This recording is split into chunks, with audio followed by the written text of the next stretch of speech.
Yeah. Buffalo Fanatics. It's Don Brown. Yeah. I'm a fanatic, I'm a Buffalo fanatic, play good, be humble, number 17 the captain. I'm a Buffalo fanatic, I'm a Buffalo fanatic, I'm a Buffalo fanatic, I'm a Buffalo fanatic, I'm a Buffalo fanatic, just like Rico, going live, talking to my people, cause the team's driven like West Hurt, other teams can't, it's a repo, the opponents gotta call up Triple O, Bills Mafia, we heating up, we too electrical, we got Bean the plug, electric show, we wired up, hit up Rico, he fired up, we know where we stand on the power ranking, other teams fans in the comments hating, we block them all, we protecting Josh, salute to him, he the general now, Rico got legends for interviews, how the Buffalo Bills got the best fan base, away games, red, white, blue in the crowd. It's your boy, and I'm back at it again. Welcome to another edition of the Rico Report, brought to you by the Buffalo Fanatics. What's good to my people, man? Woo! We're back in the win column, folks. We're back in the win column, and it feels good. It feels good, but I don't know about you guys, man, but in this win column that we're sitting in, we're back in it. It doesn't feel the same, right? Does it feel the same to you? It doesn't feel the same to me. It feels like we won, but like it was like a hollow win because there were so many things that happened that week, right? But I think, at least for me, I speak as a fan, like you're happy you got away with the win and move on to next week, right? It was like, yo, let's forget about. You ever have those bad days or bad weeks where the week just doesn't go well, whether it's in your personal life, at work, whatever the case is, you're just waiting for Friday. And sometimes that feeling hits you on a Monday morning and you're like, fam, the week hasn't even freaking begun and I'm already over this week. That's what last week felt like. That's what last week felt like as a fan. So you could only imagine how these Bills players felt, having to deal with this damn snow, having to deal with the logistics, having to not even have a chance to practice. Just a week of pure BS. And now you get through the week, you get your win, and you want to kind of like reset, but like it's such a short reset because there's a game in 2 days. 2 days time, we're back at it again. The Bills will be facing the Lions. Now, before we getting into the Lions talk, and we'll get plenty into that. By the way, shout out to everybody tuned in right now. I know it's early, you guys are filling up in the room and stuff, but kudos to y'all. What's up? What's happening? All right, folks. Let's rehash this last game because there were some good things that happened. There was some bad, and we're gonna get into our good, the bad, the ugly. We'll also get into the milk carton candidate. That one, boy, let me tell you something, man. That milk carton candidate. So many names so many names can go on that carton. So many names can go on that carton. So many faces. I might have to make this a special week where I can put 4 faces on that. 4 faces. I mean, every side has got a picture. It feels that way. It feels that way. Now, I don't want to be that guy, but I mean, shoot, we got to keep it up. We got to keep up the the tradition of, finding ourselves a milk carton candidate. I mean, there's always someone. And most weeks you wish that there wasn't anything like that, but you know what? We're not in that. We didn't have the luxury of having that situation happen for us. That's for damn sure. But kudos to the Detroit Lions. They showed out and they let us use their facility to get our dub against the Browns, and then we go back at it again for Thursday. Thanksgiving. By the way, happy Thanksgiving to y'all for Thursday. I know I'm a little early, but for you Americanos out there, so happy Thanksgiving. I hope you guys have your greens, beans, tomatoes, yams, all that good stuff. I hope you guys have all that good stuff out there and go from there. My girl Abby says this potentially could be a trap game, and she's not all the way wrong because this could be a trap game because we had such a week. The week that was like, oh, we just want to forget about it. And because it's a short week, it almost ties in. It ties into this week. So you're like, oh God, we gotta play the Lions. But the Lions are hungry. The Lions are tired of being the Lions. You know what I'm saying? So they're out here to, try to play and try to win. And they're home and it's Thanksgiving and they're coming off a big win of themselves. So anything can happen. That's why we can't sit here and mess around with these guys. We really can't. So Abby, you're definitely not wrong, man. If we go out and mess around, I'm saying, we might be sitting here talking about, holy crap, we lost to the freaking Lions. Did we really bounce back? And that's my main question. Have the Buffalo Bills bounced back? Are we back on track? Are we back on track? And I asked my homie, my good homie Bobby. I said, Bobby, man, are we back on track, man? Are the Bills back on track? He says, you know what? We're back on track, but we haven't moved. And then when he said that, it made me think of something. Back in the day, when we rode our bikes and, we were doing all these stunts and we're jumping up and going off jumps and man-made jumps and all that stuff. And then our chain falls off the gears, right? And our chains fall off the gears and you're sitting here trying to pedal and get gear. And then you're sitting here pedaling, going nowhere, right? And that's what it felt like when our 0-2 loss. We went out, we went off a deep jump and our tracks and our I guess the chain came off the gears. So we sitting pedaling, but going nowhere. And that's how we lost both those games, right? Doing all this activity, but we went absolutely nowhere. So what we had to do was get off the freaking bike, put the kickstand up, you know what I'm saying? Drop that long part of the gear, get your shit back on track and let it back up.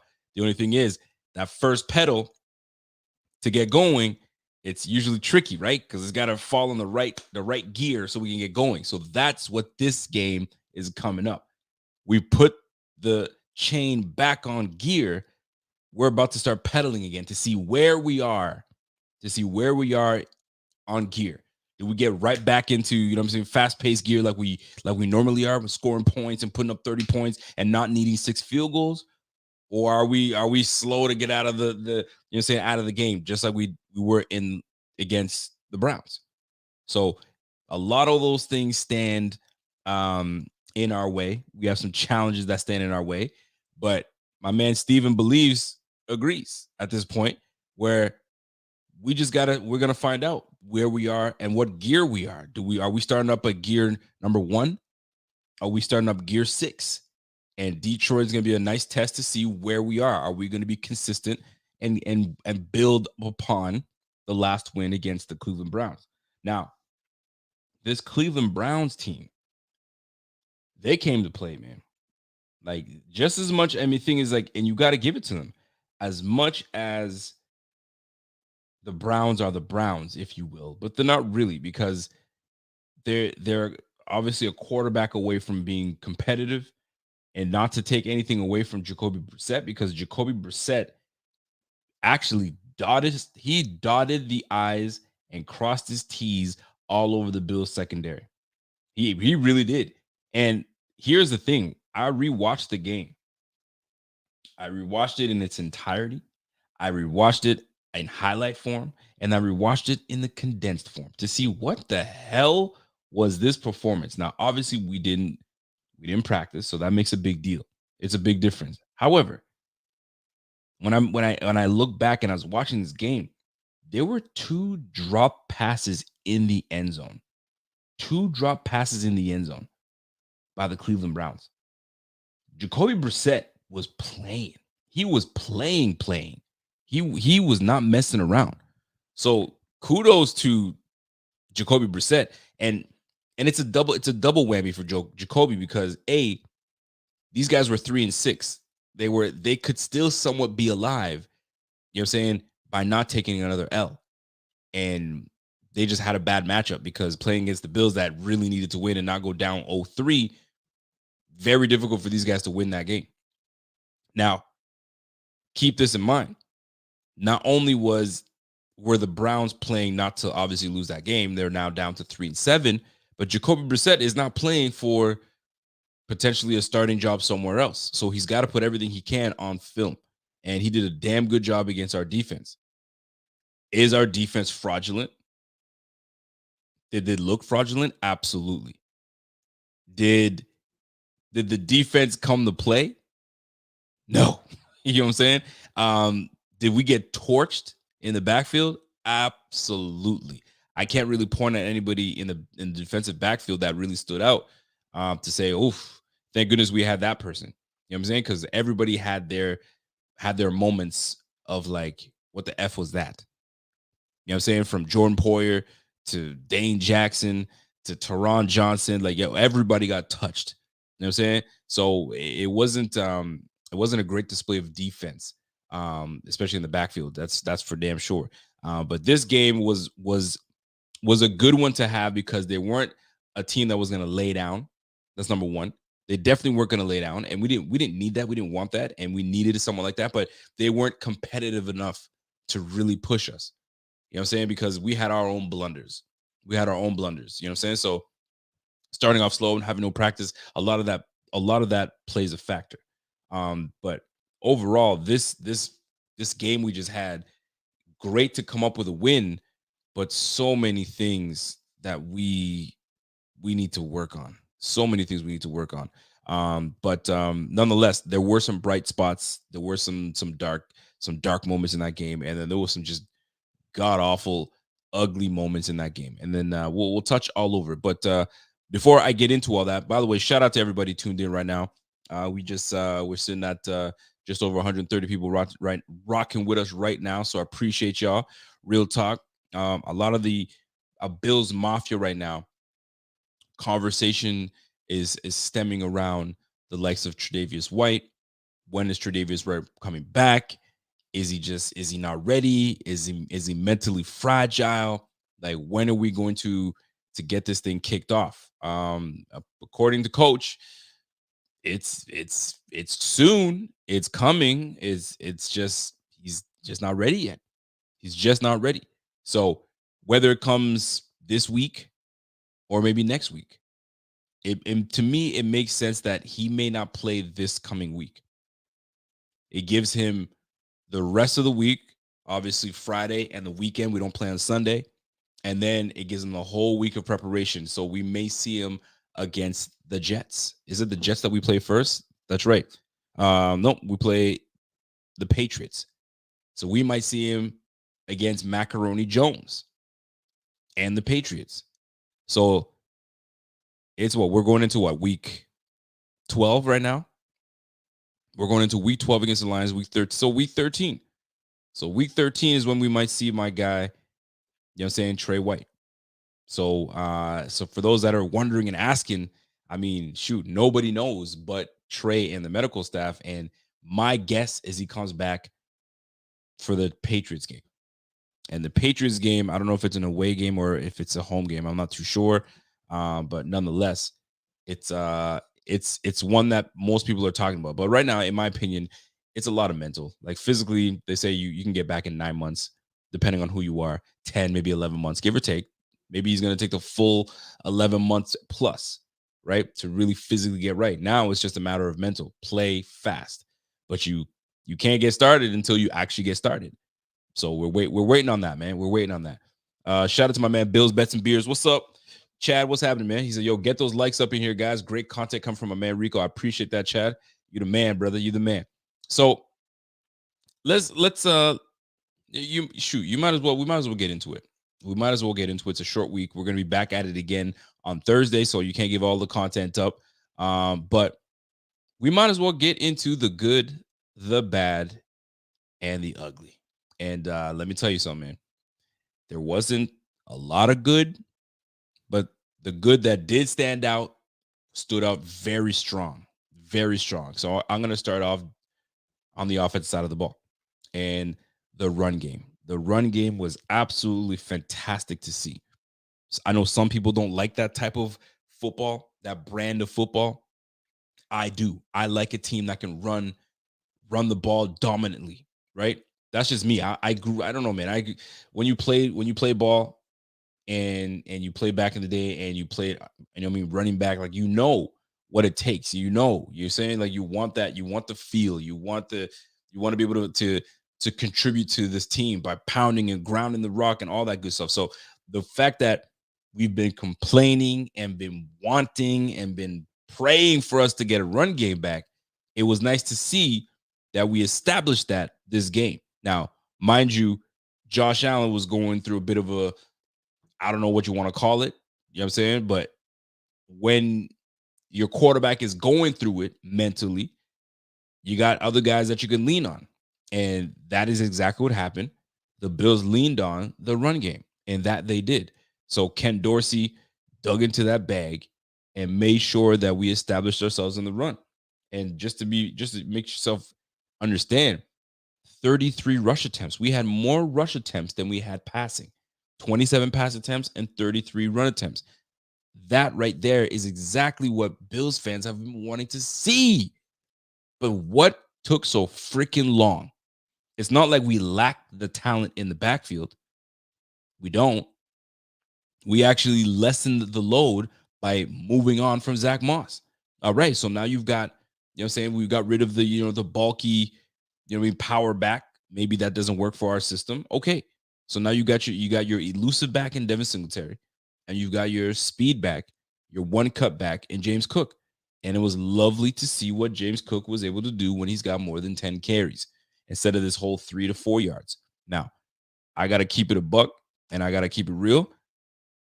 The whole year, James Cook did not impress me, has not been impressing me. I know that he's got all this potential and all this speed and all that great stuff, but every opportunity he got, it was like lackluster. It didn't do anything for me. This game, it was really nice to see what James Cook was able to do. I really enjoyed watching his game.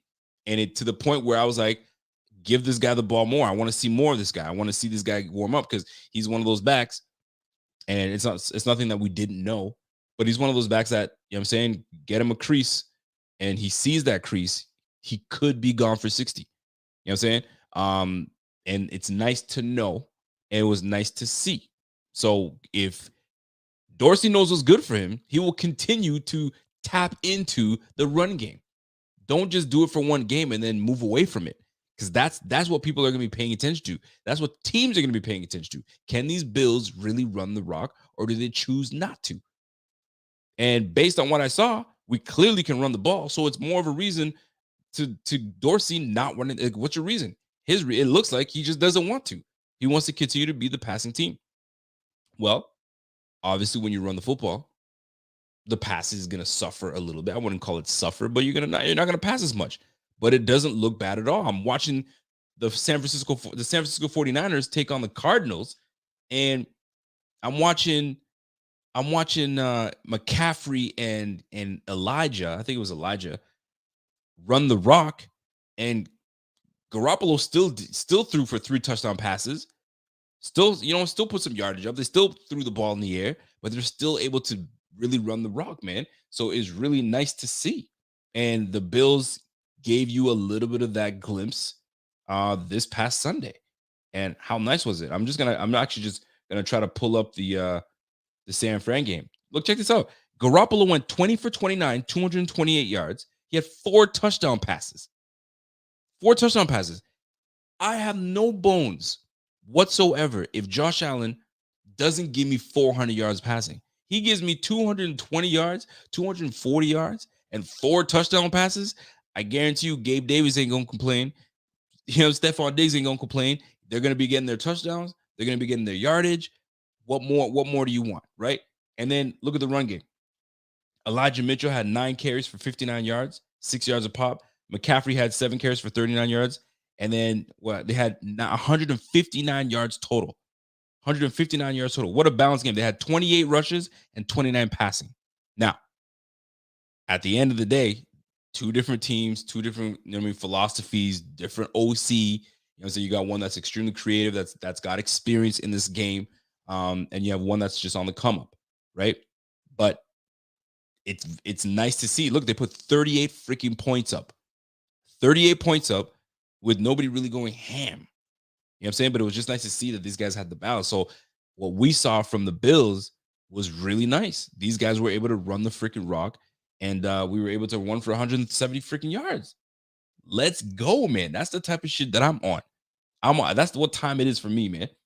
Get my team to run the rock, and we get busy. We're gonna get busy.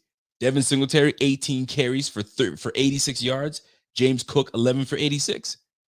Good job running game. And kudos to the offensive line for creating the creases, open up the holes, bullying on this defensive front and really getting after it. So salute to Ken Dorsey for tapping into the run game and really showing that to the Bills and to everybody that, we can run the rock. We will run the rock. And we can be a more balanced team. And it looked good. We still put up 31 freaking points. Now I'm going to talk about how many points we put up, but we just wanted we want to stay on the good part. We want to stay on the good part. By the way, shout out to my man Tebow. He says, I'd rather have Tre healthy years to come than rush him now. Well, it's not like we're rushing him. He's been ready to come back, for a couple weeks now, 2 to 3 weeks now. So like, come on now, we've given you time. It's not like we're rushing you back. But if he feels he's not ready, that's on him. You know what I'm saying? But guess what? They pay you a lot of money. You are a professional. And if the doctors say you're ready to go, you just got to get over that mental hump. But it's better, easier said than done. It's like going parachuting or you're going bungee jumping. You signed up for it. You walked your ass up that ladder or whatever, and you got to the end of and then you want to shake and not go. It's like, hey man, what do they say? Shit or get off the pot? Shit or get off the pot, baby. You got to shit or get off the pot. But if he's not mentally ready, you know what I'm saying? We just got to wait it out. We just got to wait it out. That's just that's what it comes down to at the end of the day. But salute to my man Tebow for that comment real quick. My man James, what's up, James? James comes in with a super chat, says, Hines was excellent on special teams. Put him in there. We're definitely going to put Hines in. I'm going to talk about the special teams because that's part of our good for the week. And let's get right to it. I mean, the run game was the one of a few good things that happened in this game. Kudos to the run game. And then we go to the special teams. Nyheim Hines, traded from the Indianapolis Colts, has come to the Bills and has taken over the special teams. Dude is kick returning. Dude is punt returnings. He is explosive. He's in my opinion, the most explosive back on our team. And I'm waiting for Ken Dorsey to utilize him on the offensive side of the ball. I can't stress it enough that I don't want to hear that he's not getting the playbook enough and this, that, and the third, because it's complete bullshit to me. If they wanted to put him in the game and they wanted to ease him in, they would have. There are countless players that were traded at deadline that were contributors right off the bat. To name a couple, you've got Christian McCaffrey, you've got James Robinson that went to the Jets. I feel like I'm missing one more player that was traded somewhere and was an instant contributor. Well, there's no reason that we can't have a guy that contributes right off the bat. I can't. I won't buy it. I don't buy it. This is clearly a choice.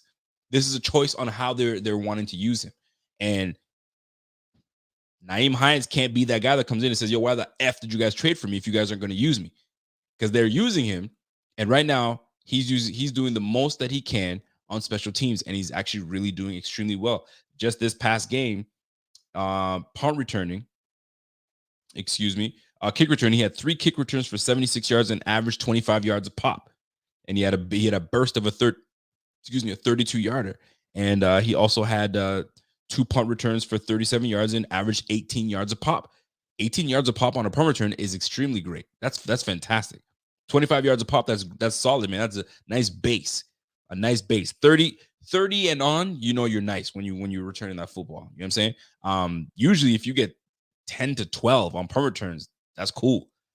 But at the end of the day, bro, 18 yards a pop, man. That tells me he's gonna pop one soon. He's gonna pop one soon. Somewhere along the line, he's gonna pop one soon. So we're gonna find out what's really good, man. My man, hey, what's up, Wario? I haven't seen you in a long time, man. I think you're saying good show discipline. Being soft right now. Oh, gotta show discipline. Oh, you gotta show discipline. Yeah. I mean, at the end of the day, this team's got to show discipline. There was some penalties that we took that I don't like, that we'll get into that. But Nyheim Hines, great job on kick return, punt return, fantastic job. But most importantly for special teams, you got to give it up. We got to give it up for Tyler Bass. Tyler Bass was nothing short of sensational. My man went 6 for 6. 6 for 6. 1 extra point. Dude put up 19 freaking points to help us bury the Cleveland Browns. You know what I'm saying? We did put some points up, but for 31 points that we put up, damn near almost like more than half of those points went to Tyler Bass. So that's it's great to have a reliable kicker. It's great to have a reliable kicker that you can come in and say, hey, man, we need a 55-yarder. Can you nail this one? Got you. Line me up. Let's go. No wind, no elements. Just line me up. Give me a good snap, and I'll put it through. And that's exactly what he did. He put them things through. He went 6 for 6. He had a long of 56. He had 2 field goals of 50, just under 50 yards. I think it was like 40, between 40 and 49. He had 2 of them. So business was booming for Bass. You know what I'm saying? Business was booming for Tyler Bass. And shout out to Tyler Bass in the special teams. They held it down. And you can't ask for it, man. This guy did what he's supposed to do. We drafted him for this reason, and he's closing. He's closing right now. So he's only missed 2 field goals. I think he's missed 2 field goals for the year. 2 field goals for the year. So you got to give my man. I just want to make sure that I know what his true statistics are. So this year alone, Tyler Bass is. Give me a second now. What's my man Tyler Bass saying for the year? There we go. So he's 21. He's 21 for 24 right now. He's hitting 87% of his kicks right now, 87.5. And right now he's 6 for 7 from 40 to 49, and he's 2 of 3 from 50 yards plus. So he's automatic from 20 to 29. He's 3 for 3, and from 30 to 39, he's 10 for 11. So we got ourselves an efficient kicker. There's some kicks where this year where you're like, well, didn't see that one coming. But that's one guy that I depend on and I rely on as a fan watching this. You're like, yo, he's got this. So, but we don't want to ever allow the kicker to dictate if we win or lose the game. But sometimes this game, that's the way the cookie crumbles. It's a game of inches. And sometimes your kicker has to be the one to nail it. So we'll go from there. So salute to Tyler Bass. Salute to the special teams. Salute to the run game. Last but not least, salute to the run defense. Run defense was absolutely sensational on top of things. Oh, you know what? Thank you, Bill Kiniski. Thank you for that, man. 1 block kick. I think there was 1 block kick. I don't think it was 2 block kicks. We had 1 blocked kick on top of that. So, thank you for that, man. So special teams was on it, man. We blocked their kick. We went 6 for 6 on our kick. So salute to special teams. They really came in and did their thing, man. Bill Calisi, well done, man. Well done. My man Martin Bradstreet. Yo, what's up, Martin? Martin says, yo, Rico on point as always. Bass was marvelous. He was our largemouth bass on Sunday. Our trophy fish is in our win. Hope your birthday was sensational, my bud. Yes, my birthday was excellent. Thank you for asking. And thank you guys for sending the well wishes, whether it was through, social media, and, sending some text and so on and so forth. Appreciate the love. The birthday was fantastic. And listen, I can't ask for any more. Can't ask for any more, man. It was great, man. It was very good.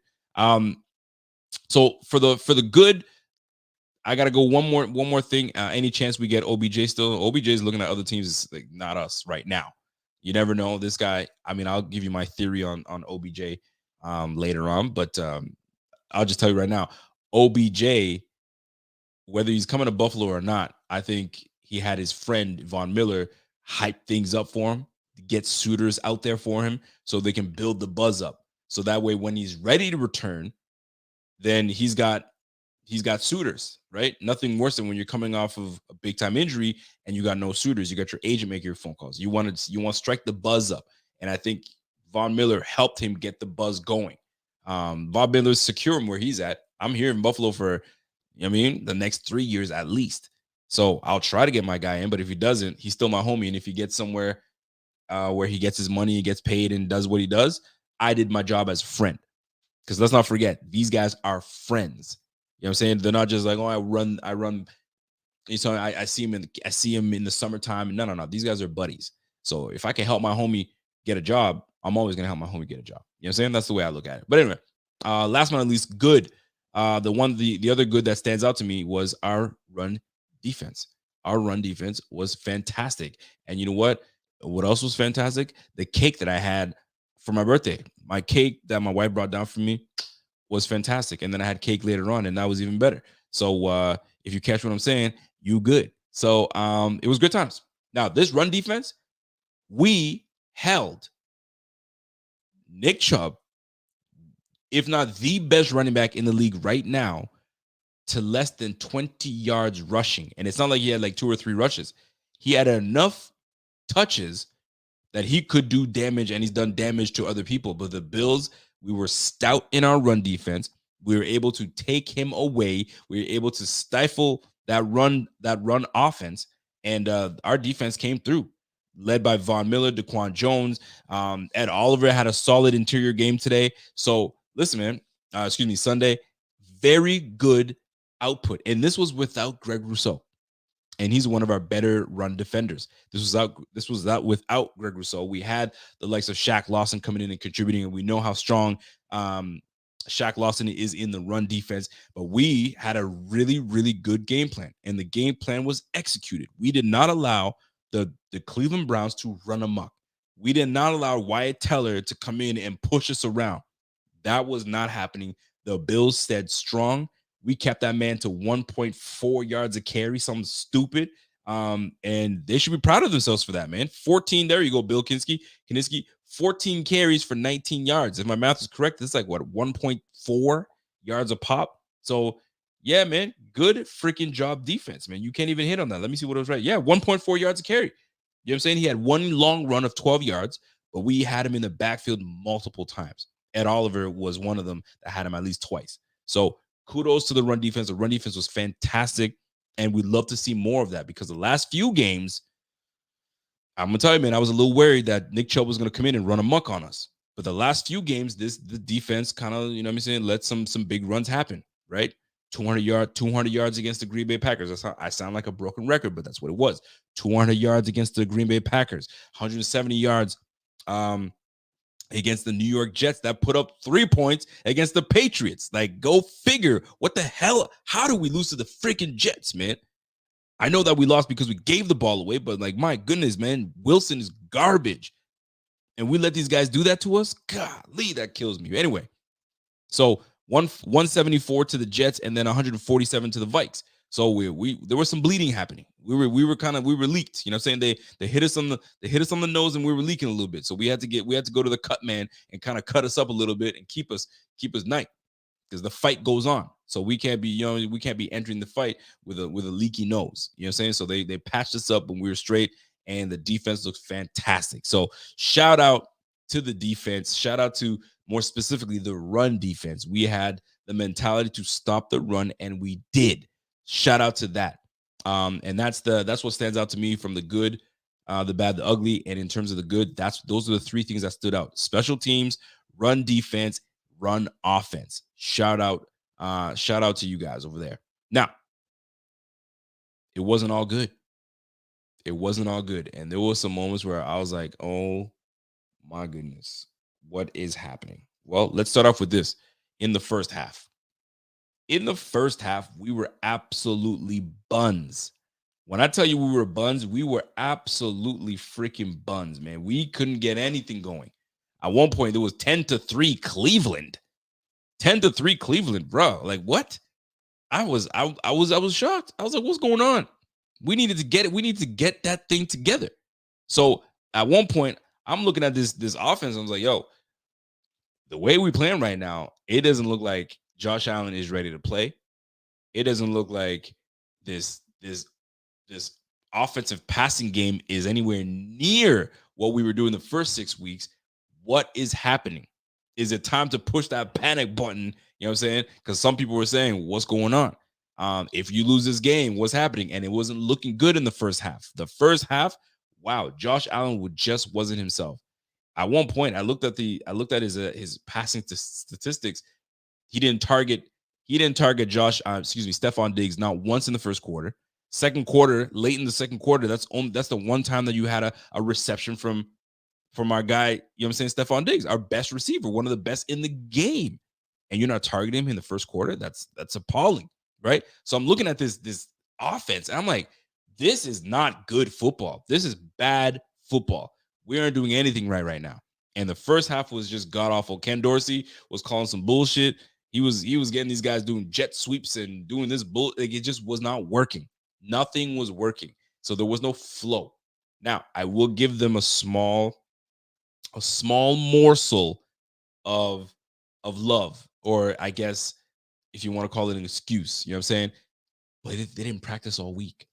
They did not practice all freaking week. So, like, how are you expecting to perform in your job when there was no rehearsal? Right? It's like me, Pierre, and Bobby were part of a band, and we've been doing this band forever, and then we split up. You know what I'm saying? And then we want to get back together. Let's get the band back together. I'm on bass. You know what I'm saying? Bobby Bobby's on the drums, and Pierre's on the microphone ready to sing. And we haven't rehearsed all week, and we're trying to perform in front of people and give them a good show. It's gonna be rough because we're not in tune. We're not on key with one another. You know what I'm feeling me? So that's what the Bills look like. They look like a band getting back together, but there was no continuity with one another. So it took some time, some warming up until they played a song that they all know and they can play in their sleep, and then they were back at it. So that's what happened with the Bills. The Bills had to just play that one song together, those 2 or 3 plays that always work, and get the mojos going, and away you go. So salute to what we were able to do, but the offense in the first half was absolutely terrible. They were bad. Shout out to my man Carl. Carl comes in with a super chat and says, "Hey, what a healthy team! What a healthy team until now. Decimated by injuries this year, but thanks to the quality depth, we're not only keeping our head above water, but we're 7-3. Absolutely. That's why that win was crucial. We needed that win, but boy, oh boy, it was rough in the first quarter. It was rough in the first quarter until we started to somewhat get our act together in the second, and then we never looked back. We had some moments where, you know what I'm saying, we faltered a few times, but like we weren't so bad. But the first half, terrible. It was bad. It was no good. And more specifically, the first quarter, I wanted nothing to do with that. Let's talk about it. Josh was bad in the first half. Josh was bad. He was overthinking things. He was overthrowing. He was underthrowing. He was off the mark. Just did not look like himself. I'm watching the game, and you can't tell me you guys weren't watching the same thing I'm watching. I'm sitting there going, something's not right. Something's off. I don't know what's going on with Josh right now, but this is weird. And whatever this thing that's happening right now, or whatever this thing that's going on through his head, snap out of it. And that's what we were all, I'm going to speak for a lot of you guys. That's what we were all thinking, probably. Snap out of it. This is not you. This is not the Josh Allen that we know. This is not supposed to be the Josh Allen that's getting paid $250 million. This is not the Josh Allen, you know what I'm saying, that led this team to six wins, you know what I'm saying, and 2 losses. And we sitting here bullshitting with these freaking Cleveland Browns. We can't have that. So get it together. And eventually he started to do that. But Josh Allen was not good in the first half. Now, was it mental? Absolutely. It was all in his head, because when he's on, he is on. He's one of the best, if not the best quarterback in the game. You know what I'm saying? And a lot of people want to talk about, but it was his injury, his elbow. I'm not buying that. I didn't buy it last week when we played the Vikings. And I can't say I didn't buy it. You know what I'm saying? Of course, he got nicked up. He did get nicked up. But then that same very moment, when he got hit, the very next play, he threw a 70-yard bomb on the money. So, like, was he banged up? I'm sure he was. Was it worse than it looked? Did it look worse on the TV? I think so, personally. That's just my opinion. I could be way off. I ain't in the room. But I'm not buying the whole elbow situation. I think he prepared himself well enough to play last week, against the Vikings, and he played decent, except for those interceptions. But this week, I'm not the elbow situation. I ain't buying it. He was not good. And then he started to get his act together, and we started playing a little better football. But boy, oh boy, it wasn't good. So, and let me say, so Josh Allen, not good in the first half. First half offense, terrible. Just not good. I'm trying to think of anything that stood out to me that was bad. Ken Dorsey's play calling was a little suspect. I don't want to call it bad, because it wasn't bad, but I wasn't going, great play call. I wasn't. You know what I'm saying? The designing was weird, but one thing I did like was that he was able to, you know what I'm saying, get the run game going, which we talked about before. But there were some moments where there just was no continuity. But lack of practice, lack of being able to get with your guys will do that. We'll definitely do that. So we'll see how that plays out. So that's the bad for me. Josh, in the first half, the offense in the first half was not great. I'm trying to think of other things. We just came out flat. It just there's no and if buts about it. We just came out straight up flat, and that was it. And that stood out for me for bad. Like anything else for you guys stand out to you bad. Here's another bad that stood out to me: the fact that we don't want to we are choosing not to utilize Nyheim Hines. We traded for the man. There comes a time where you're like, okay, get him in there. Let me put some packages together, and we continue to just allow him to be on special teams, which is doing excellent job, by the way. But I would love to see more of Nyheim Hines on the field. I need to see more of him and to get him involved, because you get a guy like that involved, dangerous. But right now we're sitting here messing around. So I'd like to see more of that man on the field, right? So my man Marshall, what's up, Marshall? Marshall says, man, you can't say that it doesn't affect him at all, although maybe not at all, but definitely affected him. I'm sure it affected him last week a little bit, but this week, I think this was more about what was up here and what's been going on up here, rather than what was happening with his elbow. That's just what it is, man, because it wasn't anything physical. It was all mental. It was like getting out of his break, because we've lost 2 games in a row. You can't go and lose 3. And on top of that, what's looming over his head is that he's been turning the freaking football over.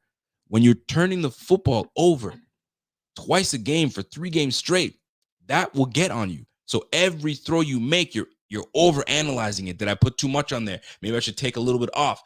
Maybe I should lob that a little bit. You know what I'm saying? There was moments that you could tell that he was just thinking, right? So once he started to just allow himself to just be free, he started to look like the old Josh Allen that we know, right? And look, we come away with the offense, with the win, and he doesn't turn the ball over. That's the Josh we want. That's the Josh we want. Scott Blakely comes in and says, I keep hearing that narrative, all rookies in the back of our defense. Who? Benford, who else? All right, we're going to get into there. We'll get into that. Stephen Believe says, when things don't look like they're going according to the plan, he's learning how to adapt. Well, he's not a rookie. He's not a rookie. He's not a second-year player, nor is he a third-year player. He's a fifth-year player. You know what I'm saying? So, like, learning to adapt, you just got to process it quicker. That's the beauty of being in the league long enough that you've seen some things in your time, so you should be able to process things faster. So he's just, it's all in his head, man. It's all in his head. At least what it looks like to us on TV watching, because we know what he's capable of doing. It's just we just, you know what I'm saying, we got to get that back out there. So everybody's just got to be on the same page, and once we do get on the same page, it's over with, man. We'll be right on it, and we'll be ready to go, man. Shout out to my man Jeff King. What's up, Jeff? What's happening, man? Yo, hopefully Dorsey comes up with a way to utilize Motor and Cook more now after this game. You damn right. That's what I talked about earlier, if you weren't here, Jeff, that I loved what Ken Dorsey was able to do. He established the run. He committed to the run, and boy, did it look good. What I really don't want him to do is tease all of Bills Mafia and give us a great run game for the game that we just watched, and then abandon it next week and go back to, you know what I mean, throwing the football left, right, center, and having no balance, because this game was a balanced game. It was balanced. We ran the ball more than we passed.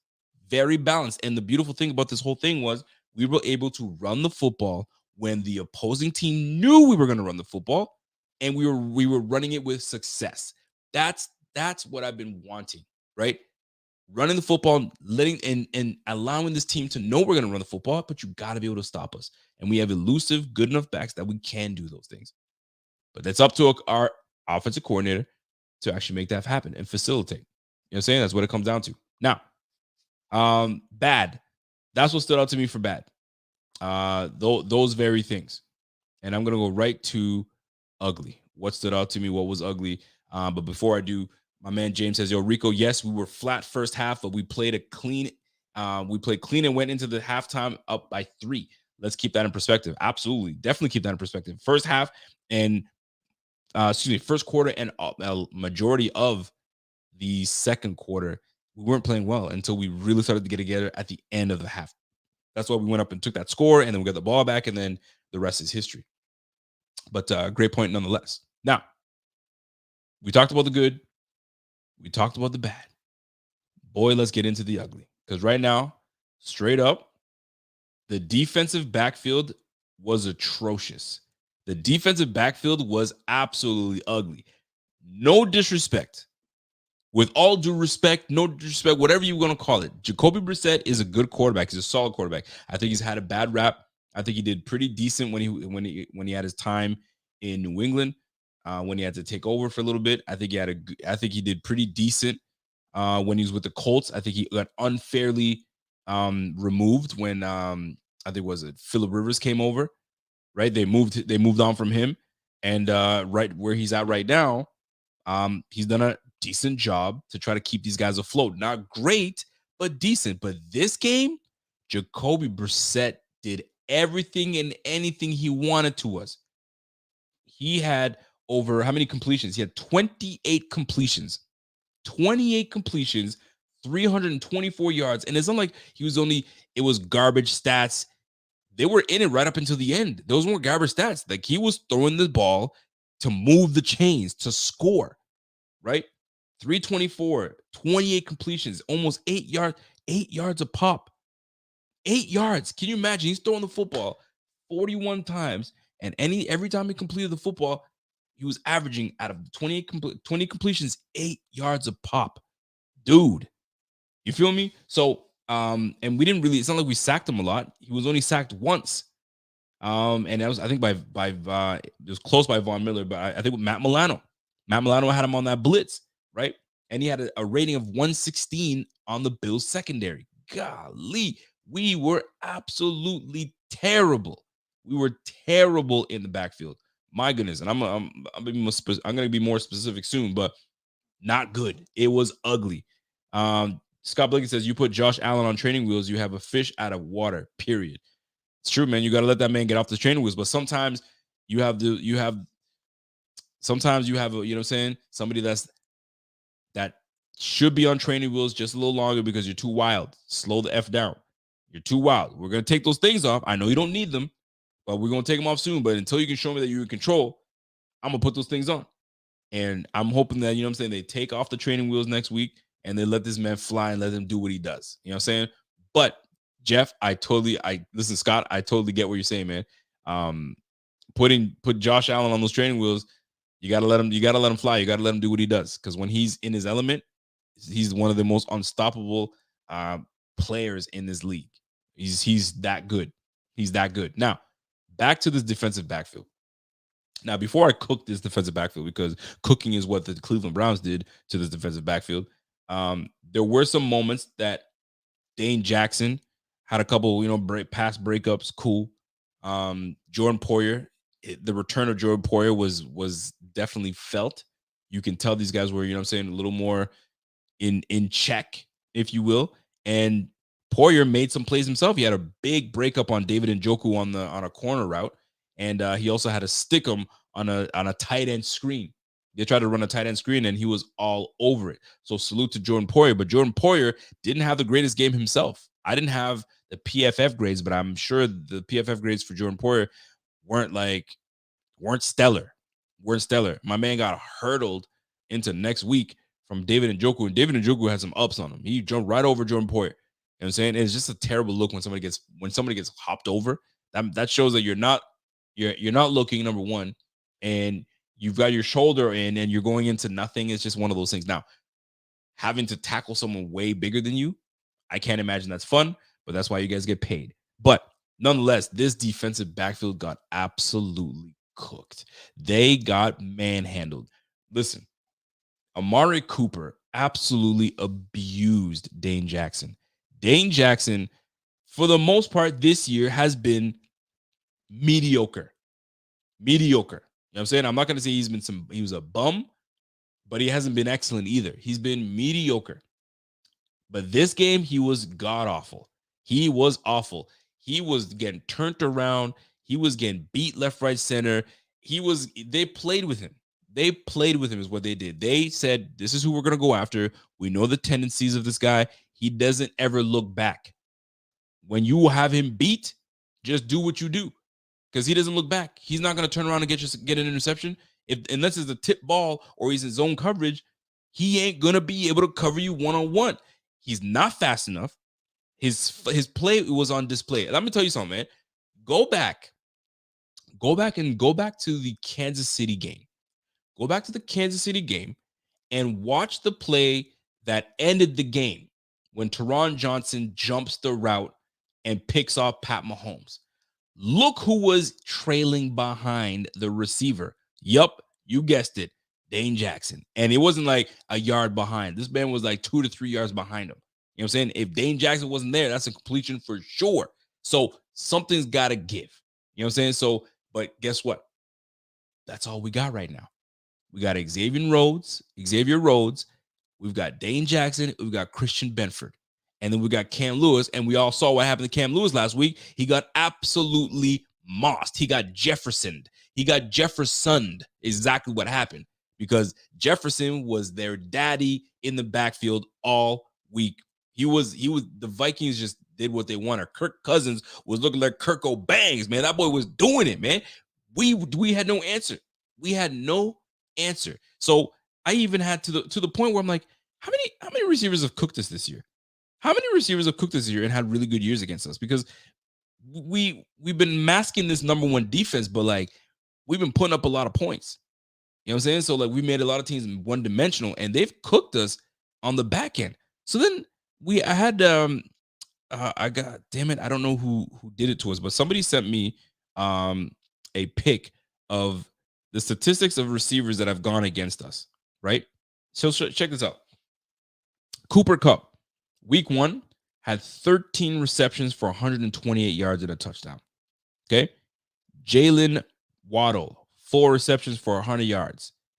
George Pickens, remember that game? George Pickens was all over Kyrie Elam's ass.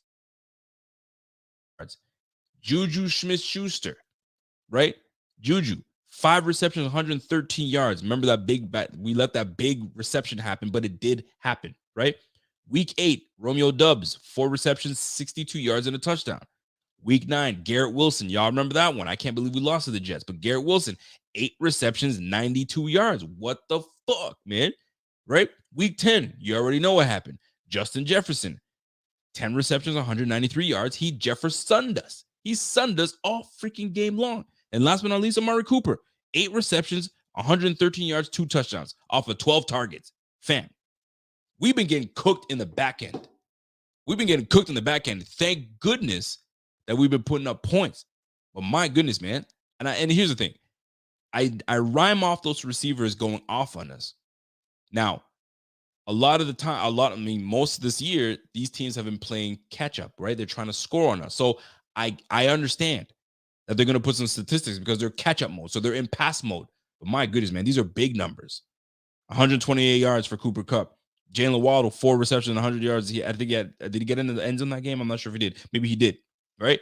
George Pickens was a beast. Then you had Juju had a big game. Garrett Wilson had a big game on us. 10 receptions for Jefferson. Come on, son. We got to be better in the back end. And listen, man, I know that, Scott Blakely mentions it, and I got to bring it up. Dane Jackson is Levi Wallace. I don't think Levi Wallace would allow things like this to happen because Levi, this is where I'm going to give Levi love here. Levi would get burnt on a game in one game, but then guess what? He would turn back around and make up for it on an interception. You're like, holy crap, who did that? Levi Wallace. So he'd have one bad game and then turn it up the next game. So that's why we had a love-hate relationship with Levi Wallace, because Levi Wallace will have games where you're like, oh my God, it's Levi. But then you have games where like he's the guy that steps up and has an interception. You know what I'm saying? So it goes hand in hand sometimes. But Dane Jackson, man-to-man coverage, never looks back. Just his back is to him, just getting sunned, man. Dane Jackson had an awful game. He knows it. There's no shame against it. You're going to have these games, but we just can't have them anymore. Christian Benford was no better. Christian Benford was getting his lunch ate. Nobody fared well in this game. And we played Jacoby Brissett It wasn't like we were playing a top 5 quarterback. We weren't even playing a top 10 quarterback. And he dotted us up like that. Now, well, we're going through some injuries. We didn't have Tremaine Edmonds. I totally get that part. We don't have Tre'Davious White. I get that part. But we can't allow this mess to happen. That defense, this defense is supposed to be, listen, in terms of allowing points, we're 8th in the league. We are 8th ranked. I think we're 5th ranked defense in terms of points allowed. But my goodness, man, we're letting these guys put too many yards on us, gain yards, right? We're bending and we're becoming a bend, not break. We're more of a break defense. We should be a break your ass type of defense. Now, we're missing some guys, but golly, man, I expect way better. This performance put on by Dane Jackson, this performance put on by Damar Hamlin, like the whole backfield got cooked. You know what I'm saying? And we can't have that. We almost let these guys get back in the game. We almost let these guys get back in the game and have a chance. We were up, 23 to 10 or 27 to 10 or 28 to 10 at one point. I can't remember what it was. We hit so many damn field goals. I think we were at 28 to 10 at one point. And we let these guys jump back in it. Like, come on, son. Come on, son. Like every one of them. And Poyer was great in the first half. Second half, you're part of the problem too. I'm not just going to get the corners on getting cooked. Safeties were getting cooked too. Teron Johnson was getting cooked just as much. A lot of the damage that was done by Amari Cooper was done a lot on Teron Johnson, but we don't want to talk about that. Those are the facts, folks. It wasn't a good game for the defensive backfield. It was ugly. This is the point. We do the good, the bad, the ugly. I'm not going to sit here and save someone but the whole defensive backfield was atrocious. It was ugly. It wasn't good. It was disgusting. It was nasty. I never want to see that type of performance ever again. Leslie Frazier, I hope they locked those boys up in a room and said, press play. Watch this. Fam, what are we doing? We're better than that. You know what I'm saying? But the one that stood out the most, man, was Dane Jackson. Dane Jackson, boy, oh boy, they took him for everything. They took him for everything. You know what I'm saying? It was to the point where, like, he was wearing sweatpants and he's got no pockets and they still robbed his ass.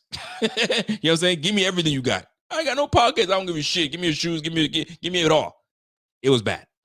So hopefully you learn from this, right? You pull a Levi Wallace, where Levi Wallace gets owned one game. He comes back, turns it around, and shows us what he's made of.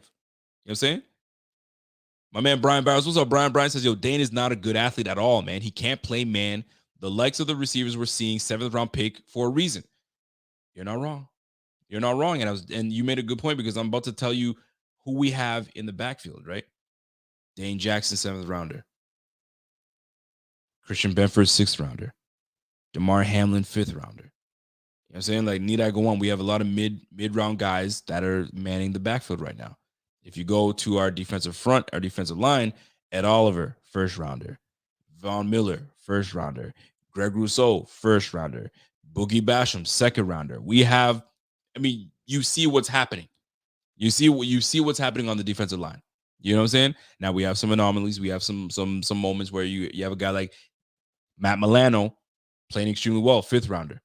He's playing MVP caliber type of football, Pro Bowl caliber type of football. You know what I'm saying? So I say all of this to say I'm so happy this it's behind us. It's all behind us, and we can focus on this game coming up, because these boys, I hope y'all forget about that performance, because that performance was dog shit. That performance was dog shit. That was absolutely ugly. Now, that being said, we got to get to it, because with ugly performances, you got to put somebody on the milk carton candidate as a milk carton candidate. And we had several candidates to be on this milk carton. And can I only put one player on the milk carton? Can I? I don't know if I could just put one player. Scott Blakely's like, yo, man, the entire defensive backfield goes on the except for Poyer. No. Poyer is part of the backfield. So this is the way I look at it, man. The whole damn DB room is going on there, and there's 4 sides to this damn carton. So you're getting Benford, I'm getting Hamlin, I'm getting Poyer, and I'm freaking putting Dane Jackson on that bitch. All 4 of you suckers are on this milk carton because y'all went missing, man. Y'all went missing. When we need you guys to, you know what I mean, close shit down, and I get it. Give them the chunk plays because that's what they're gonna. But they didn't take chunk plays. They took the whole thing. They were throwing the football downfield. They were scoring. Like, fam, my buddy had 3 touchdown passes, and he had 2 of them that were dropped in the end zone. 2 dropped. Nah, fam, no. The whole defensive backfield is on this carton. Point blank, period. You know what I'm saying? It was not a good one. Now, the beautiful thing about this milk carton is I throw it out every week. You know what I'm saying? I throw it out every week. I drink milk. I need to get my milk in. You know what I'm saying? So I'm going to have the milk carton for this week. I really hope nobody's on there. You know what I'm saying? I don't want to give it out. But this week, it had to be done. Milk carton, the whole freaking Bills defensive backfield. It just was not good. We got dotted up by Jacoby Brissett. And listen, man, I'm going to throw McDermott on that too, man. Throw McDermott and freaking Leslie Frazier. All y'all, man. Y'all are former DBs. Shame on y'all, man. We need the Teron. Oh shit. I forgot to put Teron Johnson on there. Yo, Teron Johnson, you need to get on there. You put him on the bottom. Put him on the bottom of that. You know what I'm saying? You know what? Look, actually make him share a screen with Dane Jackson. All 5 of those guys, man. Y'all deserve it. Y'all are on that milk carton. Every one of y'all. Everyone last of y'all. Yo, Brian Byers, I appreciate that, man. Because I forgot. I almost forgot to put these guys on there. Teron Johnson had to play better. He's gotten beaten a couple times. Bro, it's not the first time, nor will it be the last. He's not great in coverage. But he is someone that tends to be in good position. But he's such a great overall player, a great tackler. He fits the run game so well that we tend to overlook it, right? When he makes plays like getting the interception against Pat Mahomes, you give him a pass. You know what I mean? But listen, man, the pass was being given up from Jacoby Brissett to Amari Cooper, and you guys were all on the receiving end. So every last one of y'all are on that damn carton. Teron, Poyer, Hamlin, the Benford, and Dane Jackson. Dane Jackson leading the way, though. He leading the way. That little screen, you see that screen right there? Where that's Dane Jackson's face is going to be right there. And then that's the one face you'll see, and then the rest are all over the place. But anyway, I digress. My man Scott Blake says, yo, breaking news, Bills just allowed another 39. Yo, Scott. Come on, Scotty. We're trying to now breathe new air. Now that we're out with the milk carton, and we know what I'm saying, we branded these guys as the milk carton. We got things to move on to. We got to play the Detroit Lions. And the Detroit Lions came out and got a win last week. They got themselves their win. They got a win that I did not expect. I didn't expect to see the Detroit Lions take down Brian Daboll and the New York Football Giants. Did not see that coming. Jared Goff didn't have a massive game, though. It wasn't like it was a crazy game. It's just that things didn't fall New York's way. Daniel Jones had 340 yards passing. But those turnovers will get you. He took 2 sacks and threw 2 interceptions, right? Saquon Barkley, not effective. They had 89 yards passing. And Justin Jackson, I mean, when you look over the Detroit Lions, what they did, they had 37 rush attempts for 160 yards. So Jamal Williams is their lead back. This guy had 3 run touchdowns, 3 rushing touchdowns in this last game. Justin Jackson, the speed back, had 9 carries for 66 yards. Jamal Williams, 17 for 64. DeAndre Swift is back. He had 5 for 20. And this is the crazy thing. I know he's coming back from injury, but Jamal Williams getting a lion's share of carries is craziness. This is your first round draft pick. That's craziness to me. So 5 for 20. But if you guys watch Hard Knocks, they like, listen, Deuce Staley was getting on Swift's ass. Yo, be tougher. I need you to be, you know what I'm saying, aggressive. I need you to hit that shit hard. Like, Swift wasn't doing that. He's more of a finesse back. And Deuce is like, nah, man, you want to run for this team? You got to run like Jamal Williams. Jamal Williams will let you have it, man. So we're going up against a Lions team that they want to establish something. They're trying to establish themselves as a running team. Thank goodness we have the run defense that we have. So Jared Goff is gonna have to throw the rock. Is gonna have to throw the rock. So Detroit receiving, Amon-Ra St. Brown, slot receiver extraordinaire. This boy's nice in the slot. He can move. So we're gonna have to. Teron Johnson's gonna have his hands full. He's gonna have his hands full. Khalif Raymond, another speed guy from the Tennessee Titans. I remember him very well. You got Brock Wright, Tom Kennedy, DeAndre. So they don't got that dude. They don't have the Amari Cooper. They don't have Justin Jefferson. They don't have that guy. So Bills should be able to bring it to the front doorstep of the Detroit Lions. We should be able to get back on track. The question to this video is, are the Bills back on track after the win against the Cleveland Browns? Like I said, we were riding our bike. The chain fell off the, you know what I'm saying? The chain fell off the gears. We pulled that little metal part down. We put the chain back on the gears. We're about to find out what gear we're going to jump right back into. And I hope that we just guns a blazing. We put up a 40 burger on this Lions defense so we can get back into the mojo of things. And then we face the Patriots the following week. And guess what? The Patriots want us bad. If you don't think the Patriots want us bad, the last time that they faced us, we played a complete game. We absolutely shit all over the Patriots. And Bill Belichick remembers it vividly. We sent those boys packing. So those boys are going to be coming. So we can't be thinking about the Patriots because we're not in the position to be thinking about ahead of a team because we just crawled ourselves out of an 0-2 hole. So we need to get our shit together, and focus on this Detroit Lions team and just hang it on those boys. We just need to. It's a game that we need to do that.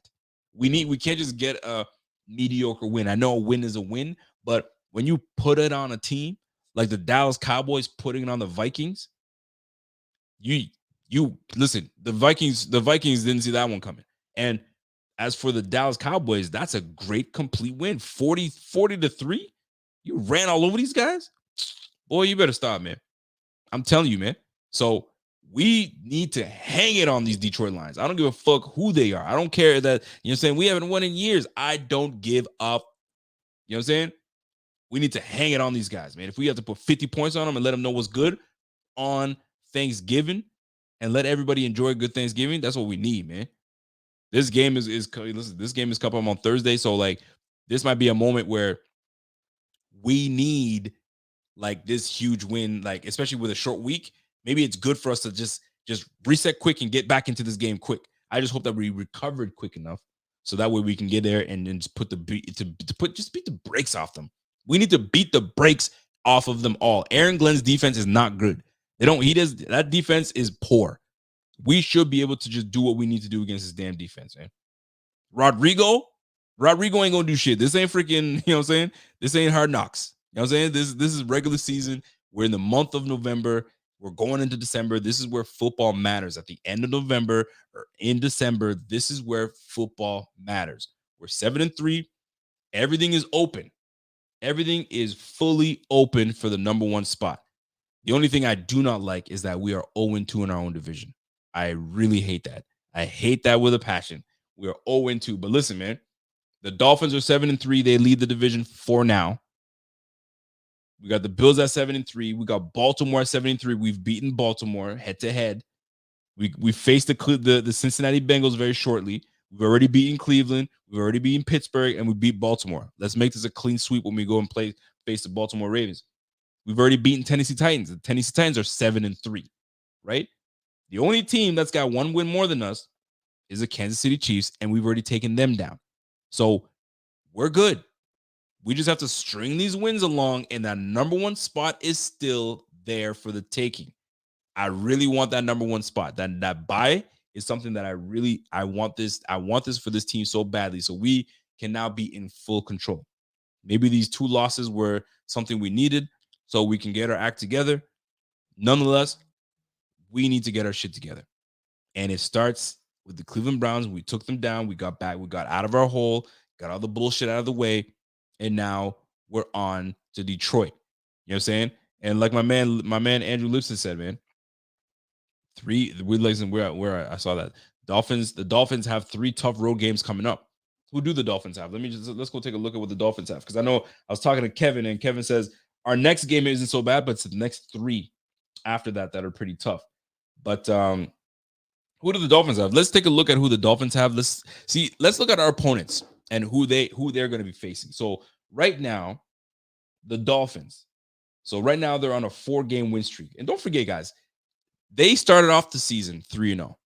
Then they went on a 3-game losing streak. I know it was without Tua, and then once Tua came back, it was on, right? They beat the Steelers 16-10 barely. The Lions, they barely beat the Lions 31-27. Then they beat the Bears 35-32, and then they beat the Browns 39-17. So like, although they won, they weren't just blasting teams. The one team that blasted was maybe the Browns. And some would say we blasted them too. And it is what it is. But at the end of the day, I didn't like how we performed, but we still hung 31 points on them. But who they have next is the next 4 is tough, because they've got the Texans, which they should take down the Texans. Should. But then they have the Niners, Chargers, then the Bills. Okay, those are 3 tough matchups that they're gonna have. If they can falter against the Houston Texans, even better. So that's what these guys have, right? So the Miami Dolphins in our division, they've got a tough slate. They've got the Texans, not so much, but then they got the Niners, Chargers, then Bills. Those are 3 tough matchups that they've got to face. And that Bills game, the December 18th, is a flexed game. So we're gonna see how that plays out. That should be fun. That sucks because that means I have to take a freaking personal day. But anyway, doesn't matter. Now, but we play the Patriots. So the Patriots, who do they face? I mean, they're 6-4, so they're getting some wins in. What are the Patriots saying, man? I'd like to see what the Patriots are saying. So the Patriots right now, they're on a 3-game win streak. They beat the Jets, they beat the Colts, and they beat the Jets again. So they beat the Jets twice in a row. All right. So they got those guys out of the way. Then they have the Vikings, then us, and then the Cardinals. So like iffy. So we got to make sure that we take care of business before we play these guys. These guys are playing the Vikings. Hopefully the Vikings are pissed off enough that they come out and beat down on the Patriots. We'll see how that plays out, right? And last but not least, the Jets. What are the Jets saying? I mean, the Jets just they lost 10-3 on a last-second punt return for a touchdown to seal the game. Zach Wilson, you son of a bitch, you suck, man. You are buns, and we let your ass beat us. Oh my goodness, man, that's just gross. I can't. I'm still sick to my stomach that we lost to Zach Wilson and the freaking Jets. But the Jets, who do the Jets have coming up? So the Jets are right now, they're feeling it right now. So they beat us obviously 20-17, and they lost to the freaking Patriots. Then they faced the Bears, Vikings, and they faced us back again. So listen, man, once we face these Lions, we have the AFC East back to back to back. So we need those 3 wins. Back to back to back. We got to take down the Patriots. Then we got to take down the freaking Jets. And then we face the Dolphins. We knew where the Dolphins were. We had them December 18th. We'll see you then. And then we go from there. But losing, like when I look back at the teams that we lost to, I'll give it to Miami Dolphins. I'm not going to give it to Miami Dolphins because, like, although we lost, I mean, I'm rehashing things, but like when I just look at the games we lost to them with a thrown football in the dirt by Josh Allen, lose the game, right? Then we go ahead and we lose to freaking the Jets, 20-17. We already know what happened. Josh Allen threw 2 picks, true crucial picks. Can't have that happen. 20-17, and we couldn't stop freaking Garrett Wilson. Come on, son. And then we lose to the Vikings. And the Vikings, I mean, the amount of times that we could have ended that game and we didn't, and we let them stay in the game and we lose that game. 4th and 18, we had no business letting that thing happen, but we did. You know what I'm saying? We had no business letting DeAndre Hopkins catch that football against us when he was with the Cardinals. No business, but it happens. So here we are. Those are our losses. Fellas, ladies, those are our losses, man. Golly. 8 combined points. 8 combined points that we lost those games. Gross. Gross. That's all I'm going to say is that's gross. But anyway, so here we are. 7-3. The goal is still for that number 1 spot. We just got to grab that number 1 spot. But we got to take care of the Detroit Lions first. And Detroit Lions is what's standing in our way right now. So we've got to handle business and go from there, folks. So that's it for me. I got one more thing to get onto. And then we'll get into it. So we picked our games last week. Let's see how we did, because I know the week before when we did our pick'ems,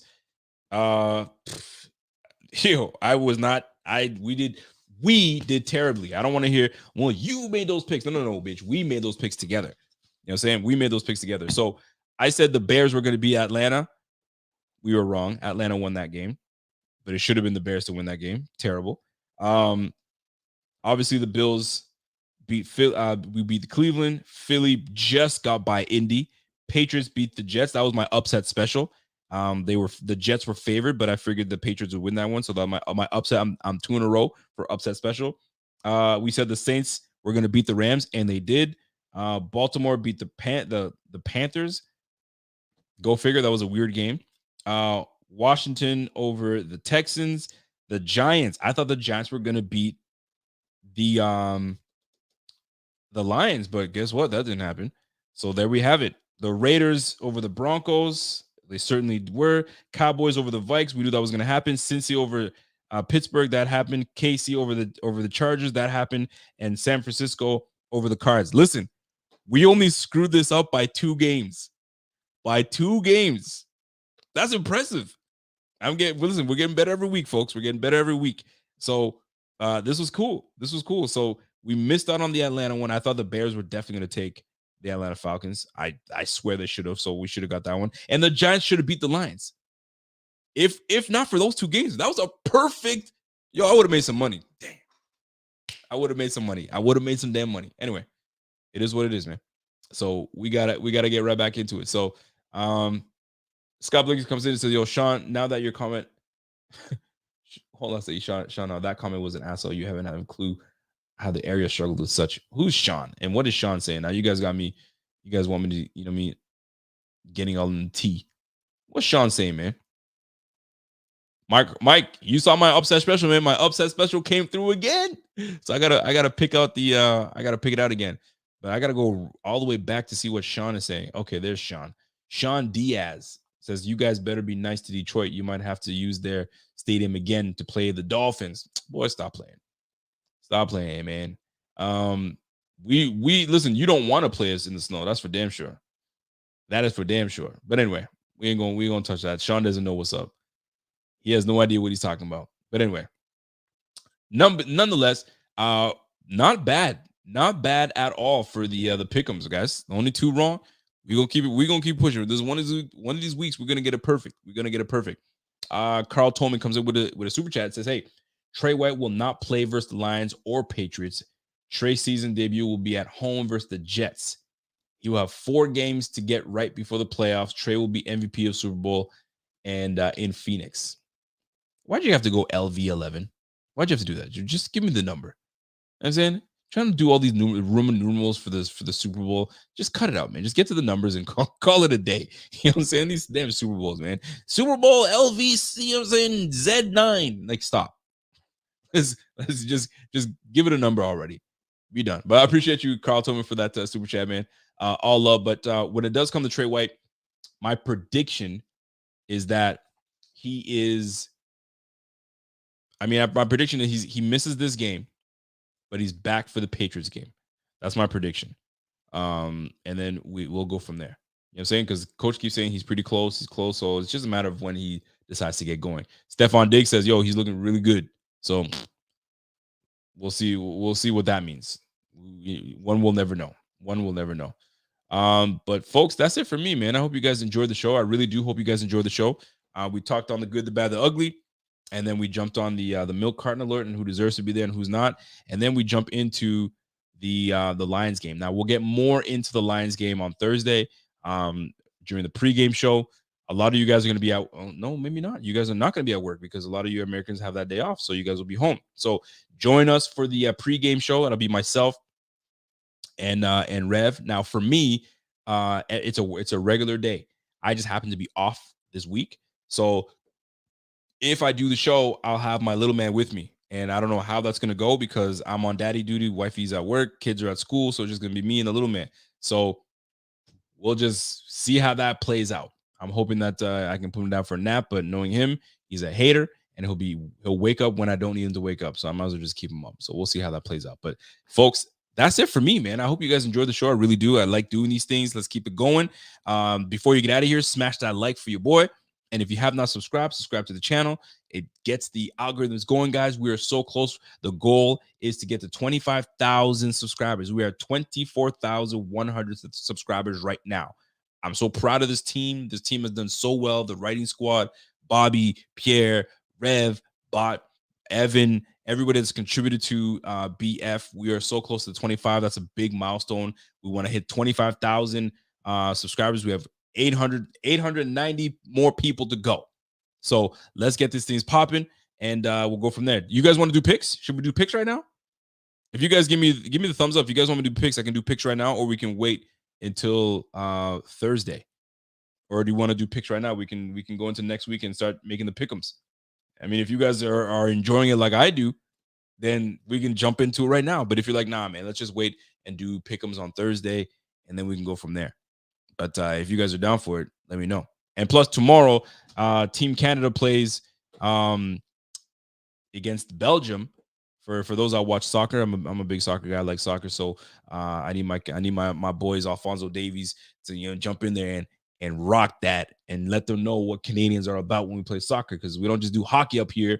We do some football, and we damn sure do some soccer. So we'll see how it goes, man. Jeff B says, yo, Rico, do the picks, man. Do the picks, bro. Do the picks. All right, man. We ready to do picks? We doing pick'ems? Shit, let's get on to it. Let's do the pick'ems, baby. Let's do the pick'ems. All right. Week 12. Let's get into it, man. Week 12. All right, let's go. So week 12, let me see what we got here. Sorry, we're going into week 12. Here we go. So obviously, we like the Bills versus the Lions, right? You guys are with me? All right, let's do it. So Buff over the Lions. We already know what time it is. We need that win. We're gonna take that. Who you guys got? This is a good one. New York Giants at the Dallas Cowboys. To me, I think Dallas is playing extremely well. I think the Giants just don't have it at quarterback. That's just me, but Dable's got that boy playing Daniel Jones pretty well. So who knows? But I like Dallas in this. Tony Pollard is an absolute monster. Tony Pollard is also a free agent next year. But I highly doubt that we're going to bring him on because Dallas is definitely not going to let him go. So I'm taking Dallas. I'm taking the Bills to win over the Lions, obviously, and I'm taking Dallas over the Giants. New England, Minnesota. Now take out the fact that you want New England to lose, because we always want New England to lose. But really and truly, who has that game? New England and Macaroni Jones, or freaking Kirk Cousins and the Minnesota Vikings? Who do you guys got? That one's a tough one, man, because the Patriots are on a roll right now. They're definitely playing well, but the Vikings are a very good team. They're still a very good team, and I just don't believe in Macaroni Jones. And that Jets defense is a very good defense. There's no shame in not putting a lot of points on these guys, because I mean the Bills only put 17 points up on the freaking the Jets. They're a very good defense. That's a top 10 defense. So Randy Papel says, yo, I got the Pats, honestly. Abby says she's got the Vikings. I see you, Abby.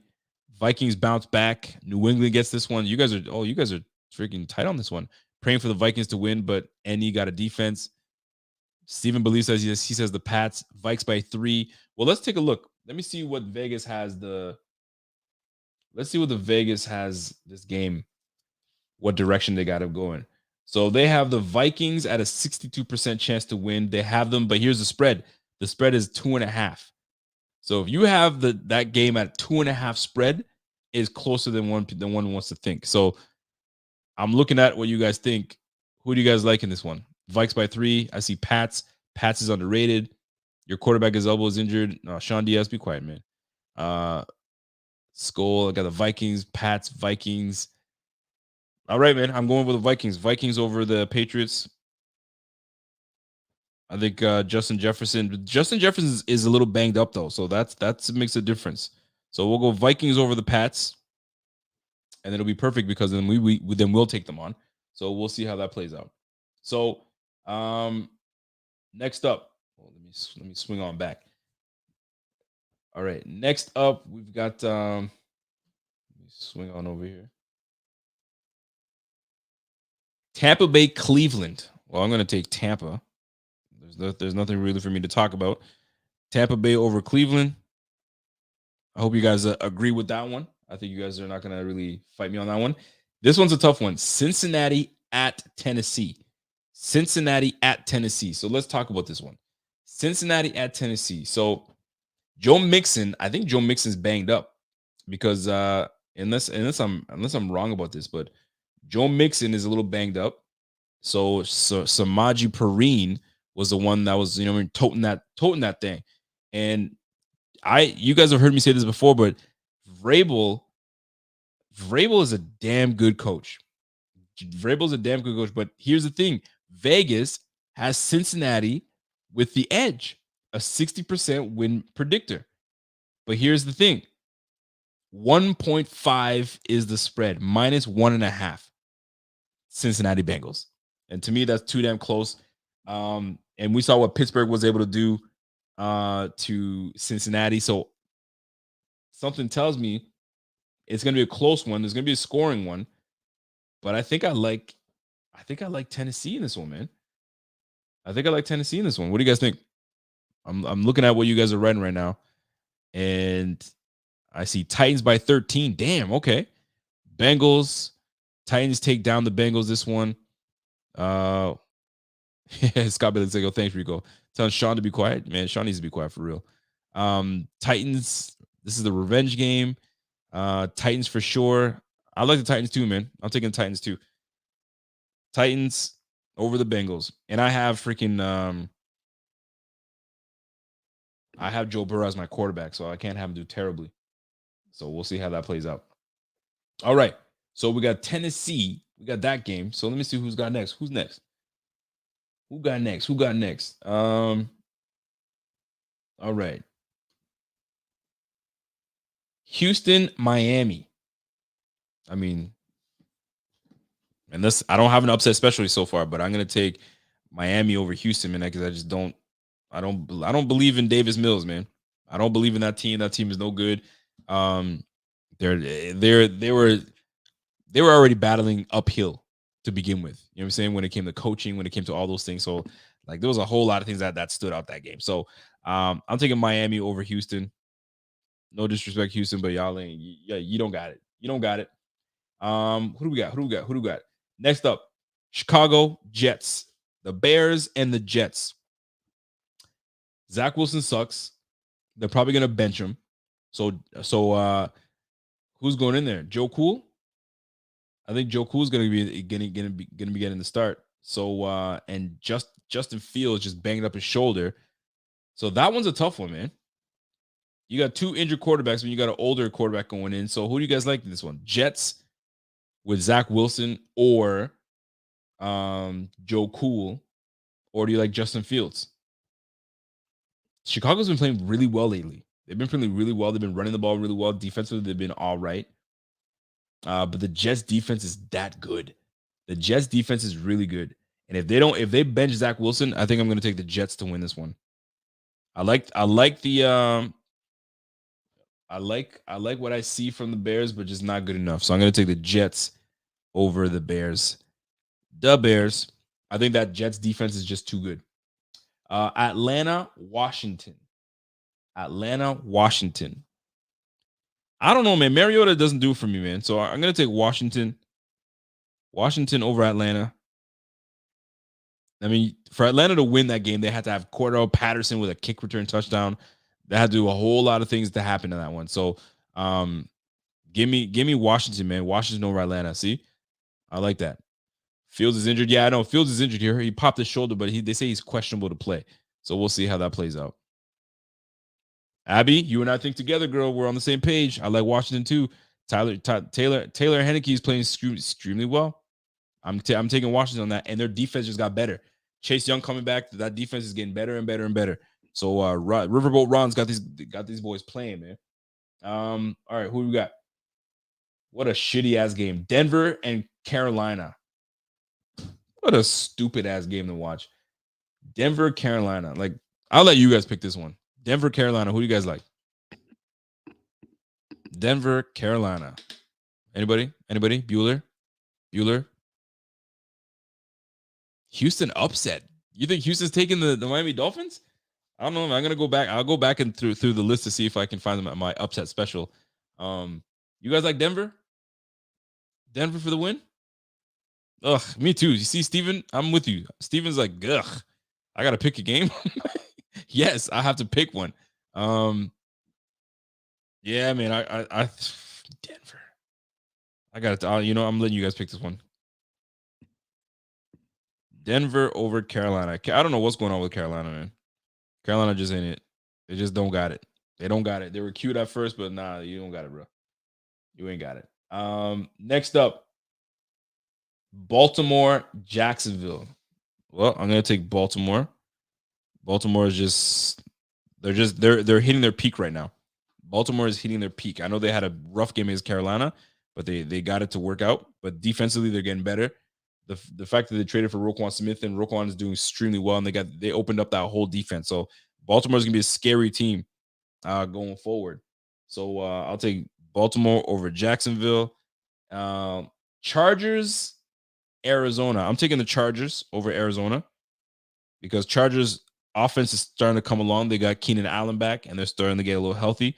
So Chargers over Cards, and I don't know what's going on with little Shorty, if he's still hurt or not. And they don't have a chance, man. If they don't have that, it doesn't work. It doesn't work.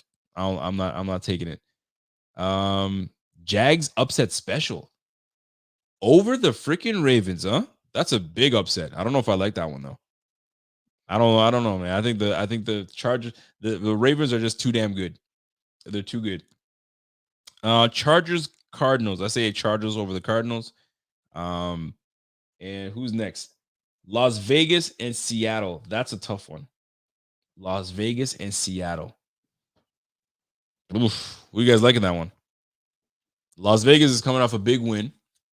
Devontae Adams just can't be stopped. The guy's unbelievable.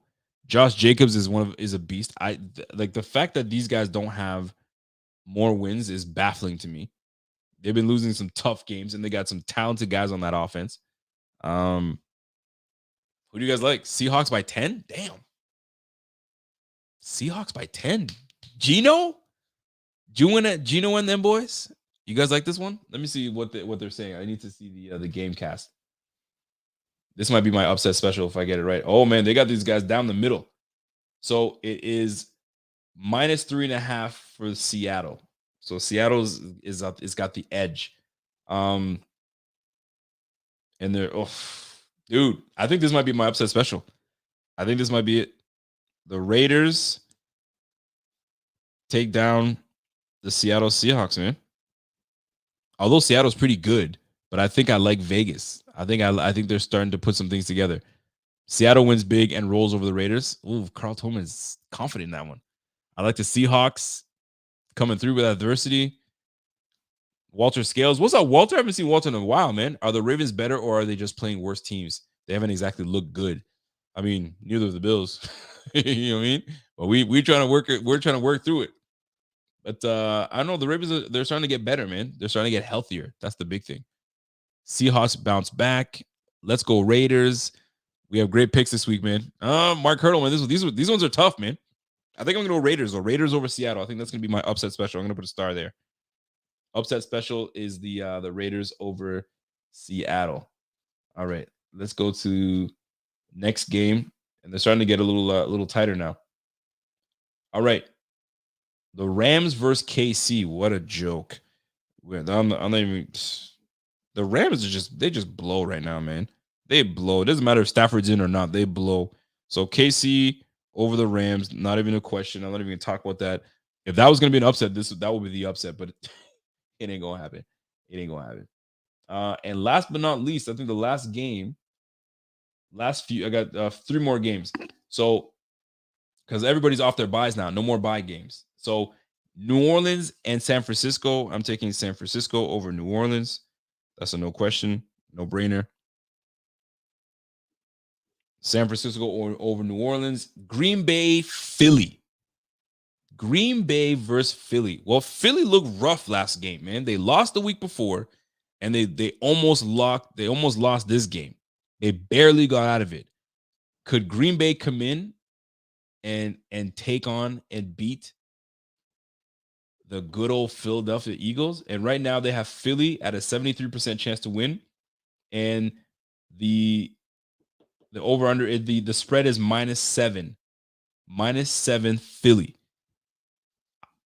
This is a good upset special. This one's a good upset special.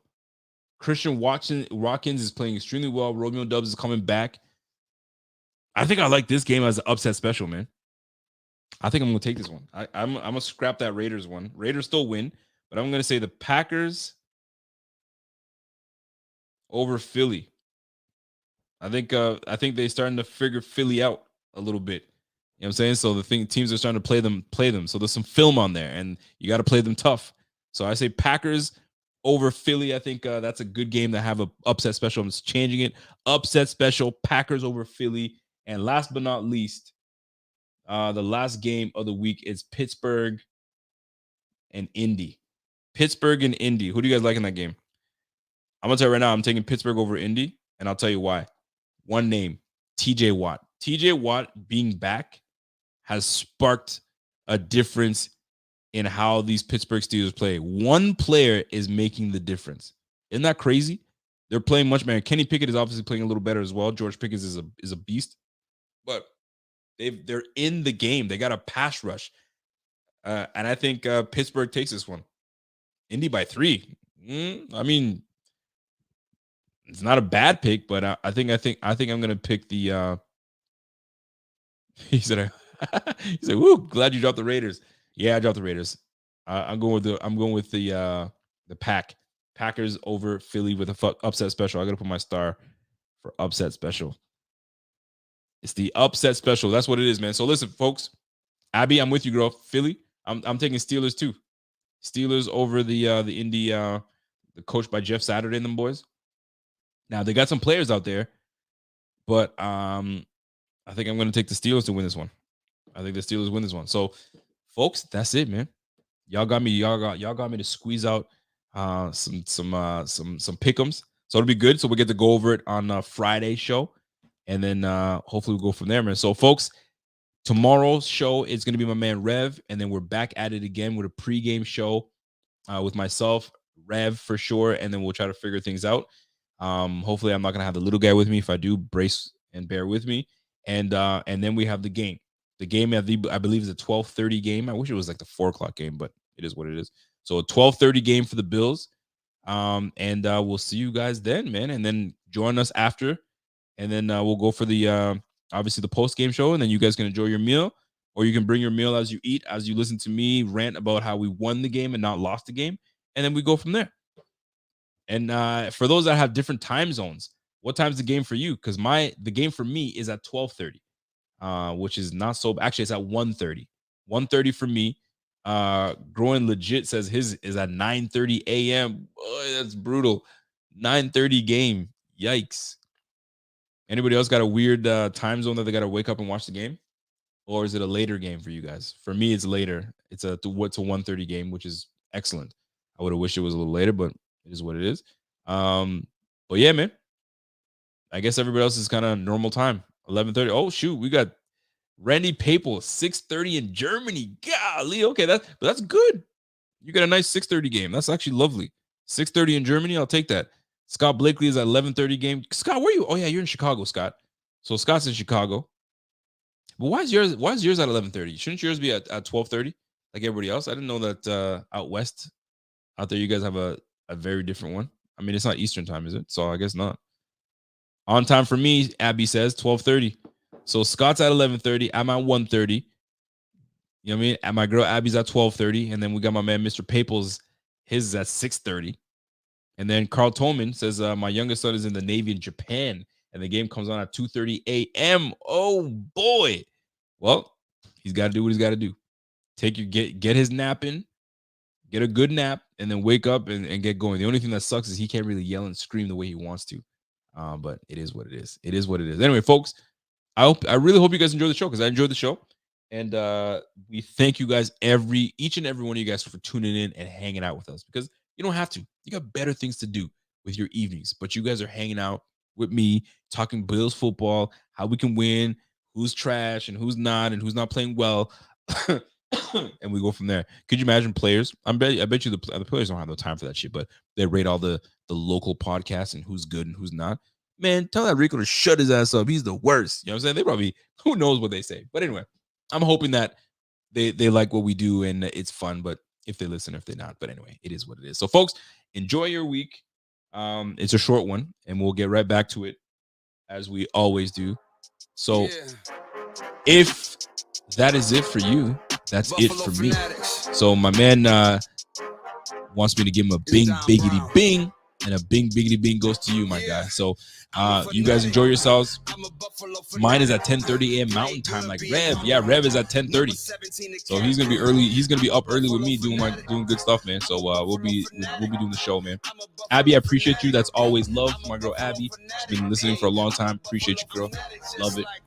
And we'll go from there, man. My man Crandog says, yo, hit me up about going to a game. Wifey knows how much I watch your show, and she said she would give up her seat for you to come down and watch the late home season game. Wow. We'll have to talk about that.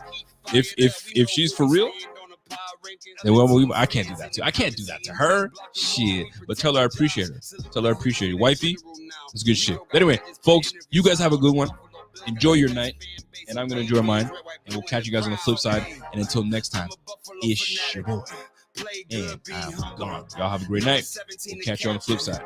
Peace. I'm a Buffalo fanatic. I'm a Buffalo fanatic. I'm a Buffalo fanatic. I'm a Buffalo fanatic.